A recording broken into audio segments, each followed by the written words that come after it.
Next, we're going to talk a little bit about the impact of player movement. Mm, You know, moved around a little bit in your career in the last 20 or so years. We've seen an increase in player movement throughout the league. So we wanted to get an idea in talking to you about some of the aspects of what it's like to go from team to team, what that means for us as fans, right? We try to get our heads around guys like leaving what we thought was our family. mhm. Not really, but it feels that way sometimes. And then what it's like to taste free agency as part of the process and moving too. That's another part of it, right? Is like Yeah. not knowing like, oh, I'm not just leaving, but I don't know where I'm going, or I might be traded or whatever. So you hmm played 5 seasons with the Blazers, right? Yeah. Can you describe the experience of being with the team for that long? Specifically, like relationships you formed, bonds you built with like teammates and the fans, etc. Yeah. I mean, coming from a travel team in high school, who was coached by the Blazers. He was on the Blazers a minute ago, and that was Jim Marsh. Rest in peace. He was our AAU coach, and then again, I was talking about environment. When you build an environment that just encourages and inspires people to grow. Being in Portland, I got 5 years, so that's kind of like that was my career in AAU with my coach. So you get there and you get comfortable and you feel like, yeah, this is your family, right? You make those relationships, you build them, cultivate them, and then you really feel like you're ingrained in the fibers of the organization. So that part is a beautiful experience because the relationship part of it, you go through your trials and your ups and downs with your family and you figure it out. So that part is very monumental. Now it could be very destructive on the flip side of that, where relationships kind of get tarnished and there's not a sense of acceptance of who somebody is, et cetera, et cetera. So then you have fallouts. And then I don't know if you want me to segue into the next one. Oh, I mean, On we can, yeah. That's you're talking about the next question regarding the perceived culture of the Blazers at the time, right? The first, nicknamed Jail Blazers. I mean, yes, you were there, we weren't. Like you caught the tail end of that. I mean, tell us, were front office executives and people at that C level saying, "Hey, like we got to change this. We got to change the optics and perspective," or was that kind of just assumed based on the players they brought in? yeah, man. Again, like you draft players based on potential, but I'm pretty sure back then it wasn't really predicated around the brand of the player. It was, can the player hoop? And a lot of those Jailblazers could hoop. They Yeah. were they were hoopers. Um, so given the stigma around playing basketball, it started to catch up with just the way the economy was. It's just switching it up. Trying to, I don't know, we're trying to transfer away from the identity of the league back then, and it all cultivated probably from that guy that wore those amazing cornrows with the tattoos and it was sponsored by Reebok, came in and just didn't really care and was himself unapologetically, which is a beautiful thing. But then it can go to the extreme, right? Sure. Because at the same time you're trying to inspire a brand to grow, which is the National Basketball Association. You're trying to grow globally this image. So being the David Stern and all the execs of the NBA just kind of wanted to change the identity in the way that the league was perceived. So these players were all on one team that were straight dogs, and you loved it like that. Whatever you want to call it, Jail Blazers. That game was rough. It was Yeah. like Detroit. Like we're out here and we're talking the biggest mess. So switching from that, it felt great to be a part of a revamp, right? Because when you're doing something like that, you truly start to see that, oh wow, I have some value on the way that this organization is going to be viewed. And I got drafted a high pick, so the expectations for myself will never be exceeded by anybody else's. So I'm trying to go for the stratosphere. That part was amazing. It made you feel great. It made you feel valuable. So switching it up. And I totally understand. It's like me having to cut my hair and shit, right? Doesn't grow back the same way. So we need to make a change, guys. Yeah. But these organizations are the same way. Yeah. Kind of just doubling back on culture. Something I would imagine would be fun. When I contacted you about coming on the show, I mentioned how, I used to go to the summer league every year, and I remember watching just those. I started when Zach Randolph and Quintel Woods Mm. were there, and I think they may have been gone right when you got there. No, Because they were I you got were Quintel was gone. I had Zach. okay, Zach, but you kind of got to grow up with a group of players Yeah. too. What was that like, being one of those young teams that gets to kind of grow into a culture? Like you got to grow with Brandon Roy and all those things. I mean, it was amazing. I mean, you're shifting the culture, and is honestly based on how you conduct yourself. That was amazing, and you're building it with great kids. We're a bunch of kids on this team. Sebastian Telfair, Travis Outlaw. There was a lot of young cats there. Um, it was beautiful, honestly, to tell you the truth. It's like we're bringing in this style of not only style of play, but this marketable relationship and personality. So I mean that was beautiful. At the same time, Portland after that point, even before then, when they lost in the finals to the Bulls, and when they lost in the finals or the Western Conference Finals to the Lakers, like you always could depend on players that came here and played hard. Mhm. They played hard. So when as they were making this revamp and changing the identity of the organization, they brought people in that fought and Competed, wanted yeah, to played play hard. and wanted to compete. So that was the culture, honestly, to tell you the truth of what Rip City was coming in and playing hard. Now we may not have won a lot of games my first couple years on the team, but we did play hard. Yeah. So you would eventually get traded to the Minnesota Timberwolves. How did you find out you were being traded, and what did you feel in that moment? Was that a shock, or was it kind of, could you see it coming? I could see it coming, and I wanted it in a sense, Hmm. and it's because I wanted to be able to express who I was as a player. And Minnesota, I kind of knew that that's where I was going because Kurt Rambis, man, he would come to me after every time we played them, and he would say, "I just love your shot. It's beautiful. I love the way you get your shot off."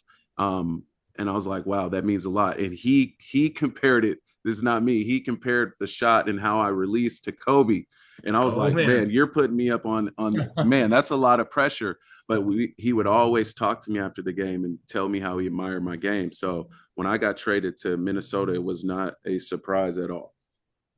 Yeah, I always think about that when players play against other teams and do well. Maybe you had some good games against Minnesota. It's like scouting's kind of constantly happening year True, round, right? true, And so it's like, oh, we need that guy. I want that guy, especially like when you give a certain team buckets and that team remembers. It's always good to absolutely. go get that guy. So that's cool. So, do you feel like you mentioned you kind of were like hoping for it. Was that because you'd have a better chance to shine and grow in a new opportunity? Or just sometimes like mixing it up is a good way to just be like, all right, reset. I need as a player a reset right now, and maybe to fall back in love with certain parts of the game. For sure. Because where I was placed, once Brandon got drafted, they kind of knew where they were going with that, and I totally understand. This amazing. We used to train together growing up, so I know and knew how good he was. And with that being said, then I got moved to somebody that was spot up, because when Brandon dries, if he's going to draw attention, be ready to shoot on the kick out, which was amazing. I had a great career shooting the ball here in Portland. Obviously, it would have been a lot greater if I didn't have injuries. I think that was another reason why they were probably looking to move on, and I was looking to move on, was because of the durability and whatnot.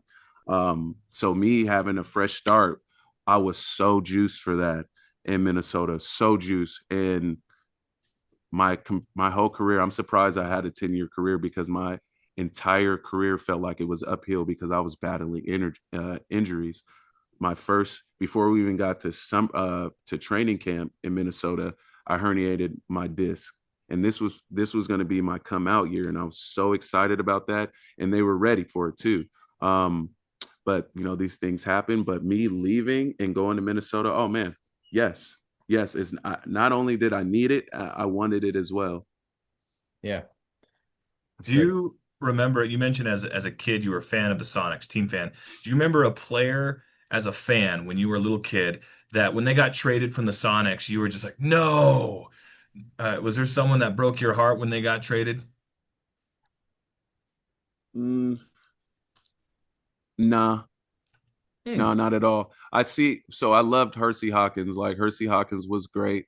But it wasn't that I was upset at all. I just kind of was like, oh, maybe this is the way the league is. I had a I guess you could say an unfiltered idea of what was going on, other than just knowing that, oh, this player's not here anymore. I couldn't tell you why they weren't, but I still had Gary Payton, I had Sean Kemp, Yeah. Detlef Shrimp. So it was cool. And then later on, as I got older, it was Ray Allen. So they had great teams. But by that time, when Ray was gone, I was already in the league for a little bit. Didn't get to play against GP. That would have been really cool. I guess it would be GP. I guess it would be Gary Payton. But yeah, it. I just love the Sonics. It wasn't anything about who was on the team or who wasn't. But if there was players that stood out, it was for sure Hersey Hawkins, um, Gary Payton, and like Dale Ellis and Sean Kemp. Well, hey, just to follow that up, what about losing a team? Tough to see a player go, but you saw a team go. Was that, tell us what that was like as a fan. I'm really good friends with Jordan Schultz, Howard Schultz's son. Okay. he had to like he had to be careful with how he moved around the city, which is messed up because it's a runoff from what his dad did. But it was like, what did you expect? You sell the team to somebody that is lives and is from Oklahoma, but oh, they're gonna keep the team here. It was like one of those things where it's like real estate, man. These teams, man, it's about the real estate. And giving up the team was more valuable than keeping it in Seattle. Yeah, Yeah. that hurt. Of course, that hurt because that would have meant the town this year would have won a Yeah. championship. Yeah. Are you all in if they come back or when they come back? They're not coming back. Oh, But there will be an expansion. They have, bro. Seattle is one of the most wealthiest cities in the world. yeah. In the world. So it's like So it why wouldn't they doesn't. come back? Do you think they would be called the Sonics? Yeah, I do. I I think that, think they could. I mean, the yeah, Hornets I went think, from Bobcats to the Hornets. I'm going to be a believer, Martell. yeah. I'm a But believer. by the time this Seattle gets a team, they're going to be called, I don't know. Let me pick up something. Microsofts. The Seattle Altoids, because everything is around these teams. If you see their jerseys, they're like soccer uniforms. They're all the sponsors are Yeah. all over the jersey. So whoever brings it back, man, it might be the Seattle Microsofts. I don't know. Hey, Tanner, I want to bring it back a little bit. So we heard from Martell on players being traded. Do you have, as a Jazz fan, was there a player that like when he got traded, you were just super bummed about? Yeah, well, I think like Martell referenced how he still had Gary and Sean until Gary left later, but you had him for a lot of years. And outside of John and Carl, right? Like I think the diehard fans they like the main players, but they also like the Hersey Hawkins. They like the role players a lot because we can Hornacek. identify to those guys a lot more. So like I could relate like David Benoit, early Jazz guy in the 1990s. Like he wore 21. That was my favorite number. I was like, that's my Mm, guy. I loved Chris Morris, Jeff Hornacek. Like Jeff. these were guys that were just like, oh man, they were the fabric of like our team. And then later on, like Andre Kirilenko, Matt Harpering, Matt Harper and Bell. Karolinko. Yep, Carlos Dar- Arroyo. These Darren. were dogs who had to work extra hard to be there. And I True. feel like I could relate way more to that than the superstar. And so when those guys would go, it was tough, particularly anybody that had been someplace for at least 3 or 4 years. If a guy came for a year or two, like when Joe Johnson came to the Jazz, I was like, oh, this is awesome. And then he left 2 years later. I was like, I get it. I'm Yeah. not too heartbroken. Happy to have you. I think one of So, one of the ones that hurt me so much, Kirk Heinrich, when he Mhm. left the Bulls and he got traded to the Hawks, I was like, no. Definitely. And same was when we let go of Luol Deng. Yeah, that was a tough one. Those guys were just like the grit of the Yeah. yeah. Bulls back when they were competitive. So those were two tough ones throughout those years that I was really sad to see go. But Totally. so Martell, do you feel like the increase in player movement over we mentioned like the last 10, 15 years has made the league more exciting for fans, or has it brought less buy-in for players and teams? Because on one level, I remember the last few years, Tanner and myself would be like, dude, did you hear about all the free agent movement? Like, it does create excitement for like new beginnings. But at the same time, it's like I talked to my dad, and he's like, "Oh, I had the same team for a decade, and so like I would root for the same group of guys and watch them grow together. It's like your Portland team. Hmm. Let's assume that Brandon doesn't get hurt. Maybe Greg doesn't get hurt. Like that team is a kind of team that could have stuck together Oh, for for a sure. decade. For sure. The portal. The portal is real, man. And I think it's a reflection of how I think it really is a reflection of LeBron James taking his talents to South Beach. Mm. Um, which isn't a bad thing. But once this whole superstar, mega star teams being built started, then that's when it all changed for the league. It completely changed for the league then. And this is the impact it's had. The trades and some of the blockbuster trades that have happened and everything that's kind of been going on in the last 5 years of the league. Is it for the better? I don't know because back when I was playing, and obviously we were considered soft from my generation coming out. Now they said these players now playing tuxedos. There's some truth to that. But before that, the early '90s, late '90s, early 2000s, these teams got to have, like in music, jam sessions. They got time to figure it out, get the rhythm right. And now it's like our music. Nobody buys the album anymore. It's the next song switches up the algorithm, so you're constantly getting something new. And that's how the league is. That's the way it seems now. Like if somebody's not doing what you want them to do in the first 2 3 years, then it's like, all right, out of here. And the same thing goes for the players too. The players have more of a voice in that. I'll just shut it down like a Jimmy Butler, and I'm just not gonna play and till you get rid of me type thing. Now that's been an echo for as long, I'll probably say in the last 20 years, it's kind of been like that. I don't want to be here. Steve Francis, I'm just going to shut it down. But as far as the makeup and how that affects the league, man, it's all about, man, this is all chess, man. It's about moving things around into, we get the economy of the NBA to start making a lot more money, which is why there's a big discrepancy about where the league is going now. And that's because of, one, all the moving and around, and people are not really getting a chance to like really truly enjoy something that's been established. And then now we got our beautiful queens coming in that are like, yeah, we're here. And the spotlight is on our women, and they're doing such an amazing job, the way they're marketing themselves, the power that they demand. And now everybody is gravitating towards, okay, you want to talk about equality? There you go. Somebody's got to take a slice of this pie. And these girls are showing you, like, yeah, we're out here and we mean business. We take our game very serious, and we're beautiful. So it's like, what do you want to look at? People are divvying up their time and where they're putting it now because women deserve the spotlight and they're getting it. So we're trying to figure out a way over here to keep people interested in what's going on. Okay. which is why our outfits look like this now, and we come to the game wearing a parachute. We're trying to do anything we can to, like, Right. keep the spotlight on the NBA, but it's inevitable, man. It's like the CD player. Yeah.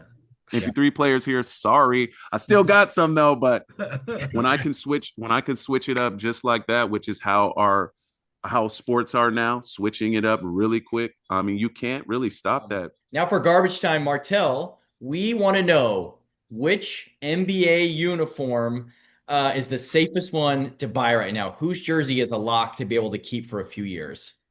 Well, obviously your number one draft pick, like you got Cooper, you got number one draft picks, you got Wimby. That kid's not going anywhere for a while. Very safe. Who else? SGA, Williams jersey too. Like these guys are Jason Tatum, I don't know, with Achilles injuries like this, players start to franchises start to kind of, it's messed up, devalue a player because of these things, because it's going to take a whole year for Jason to get back. Same thing with Damian Lillard. Now you got Tyrese. These type of players and their jerseys, it's going to be kind of tough because now you're kind of up in the air with what's going to go on there. But, players like that, Jaylen Brown, I don't think you have to worry. I don't know about that. Yeah, exactly. I took that one back. I took that one back. Hey, that's what we said about Doncic a year ago. But yeah. I think his jersey has got a 5-year value to it. You don't have to worry about it. Now it's obviously going to come down to what the hell they do. That might change if they don't do something this upcoming year. Yeah. He's good. Chet. Get you a Chet jersey. Chet's not going anywhere. You can never go wrong with a Joker. I think that he might be like a Michael Jordan Kobe. He's going to stay in Denver his whole career. Like what he's doing is, it doesn't matter where he goes. Get you a Joker jersey, because his body of work is no different than Kobe Bryant going somewhere. Kobe could have gone somewhere for 1 year, half a year. You're getting that jersey. You're going to get that jersey. So I would say those are safe. So the next question is, in your playing days, who do you think had the nicest jersey, and who do you think had the ugliest jersey? What team had the nicest, coolest looking jersey? What team had the ugliest looking jerseys? Ugly. Let's start with the ugly jerseys. Sacramento Kings jersey is ugly to me. I don't know what it is. That purple, like it's something about that. It's not UW purple, which is where I was gonna go if I went to college. Who else had some ugly uniforms? I don't like the Spurs uniforms, man. Mm-hmm. The Spurs uniforms are not my cup of tea. If there's one more, I was Detroit. Detroit. And these are teams that obviously have legacies on them other than Sacramento, but Spurs and Detroit. But their jerseys weren't eye candy appeal. Now the nicest jerseys, I would say obviously the Lakers is just iconic. Yellow and that gold and purple, just it hits different. It really does. I liked the Miami Heat's uniforms. Those were nice. And then obviously, because I'm biased, the Chicago Bulls. The Bulls uniforms are amazing. They're classic. What about the Jazz Purple Mountains? There was something there for a minute. Jazz Purple Mountains. Come on now. What are we doing over here? I guess it's in the eye of the beholder, So as cold as their view on alcohol. Oh, that's great. Well, Martell, we appreciate it, man. Yo, Brett, Tanner, I wish nothing but amazing success. Appreciate it, man. Yeah, man. To the stratosphere, man. Keep it going. Like, it's beautiful. I'm truly blessed to just come up here and share some time with you. Yeah.